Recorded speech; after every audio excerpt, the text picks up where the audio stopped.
যদি গণভোটে হাঁটা জিতে যায় তাহলে সভাপতি আমাদের যে সংসদীয় কালচার বর্তমান সেখানে ভালো একটা পরিবর্তন আসবে এবং দ্বিকক্ষ বিশিষ্ট একটা সংসদ হবে যেখানে উচ্চকক্ষ থাকবে এবং নিম্নকক্ষ থাকবে।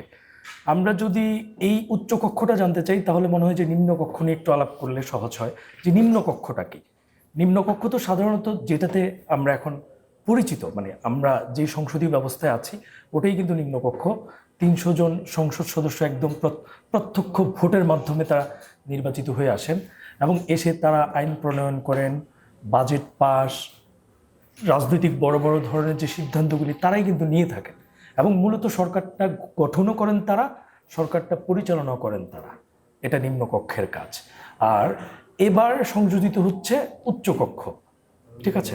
তো উচ্চকক্ষের কাজ হলো তারা ১০০ জন সদস্য মিলেই উচ্চকক্ষটা গঠিত হবে এবং তারা তাদের জায়গা থেকে নিম্নকক্ষের সদস্যরা যে সকল আইন, কার্যক্রম, প্রস্তাবনা এগুলি যা তারা প্রস্তাব করবেন সেগুলিকে খুঁটিয়ে দেখবেন, পর্যবেক্ষণ করবেন, পুনর্মূল্যায়নও করতে পারেন এবং তাদের যদি কোনো ধরনের সংশোধনী সুপারিশ থাকে সেটাও তারা প্রস্তাবনায় দিতে পারবেন।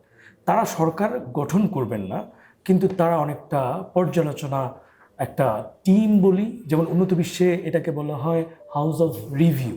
হ্যাঁ, পর্যালোচনার একটা ঘর, মানে থাকে না অ্যাডভাইজর টাইপের, একটা পুনর্মূল্যায়ন রিভিউ করবে এবং তাদের জায়গা থেকে কোনোটা ভালো মনে হলে তারা সেটা সংশোধনীর প্রস্তাব করবে। উচ্চকক্ষের মূলত কাজটা কিন্তু এটা হবে।